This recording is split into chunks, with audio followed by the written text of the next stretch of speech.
اب سوال ہے کہ نماز کے دوران قاعدہ میں درود ابراہیمی پڑھتے ہوئے لفظ سیدنا کا اضافہ کرنا کیسا ہے؟ کیونکہ اکثر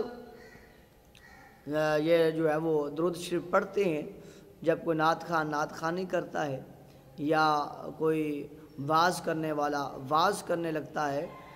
تو وہ یہ کہتا ہے کہ درود شریف پڑھ لیجئے، تو سارے بلند آواز سے پڑھتے ہیں اللہم صلی علی سیدنا و مولانا محمد و بارک وسلم وصلو علیہ۔ یہ مشہور زمانہ درود پاک پڑھا جاتا ہے، تو لہٰذا پھر عادت بن جاتی ہے۔ تو جب نماز میں بھی کوئی بندہ جو ہے وہ پڑھ رہا ہوتا ہے درود ابراہیمی اللہم صلی علی محمد و علی آل محمد کما صلیت علی ابراہیم وعلی آل ابراہیم انکا حمید مجید، وہ یہاں پر بھی وہی خیال اس کا آ جاتا ہے اور وہ کہتا ہے اللہم صلی علی سیدنا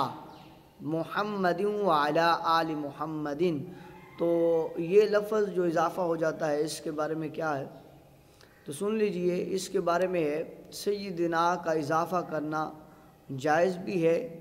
مستحب بھی ہے، افضل بھی ہے، اعلیٰ بھی ہے۔ یعنی کہ اگر نماز کی حالت میں سیدنا کا لفظ اگر استعمال ہو جاتا ہے درود ابراہیمی پڑھتے وقت تو حرج نہیں، نہ نماز میں کراہت پیدا ہوتی ہے اور نہ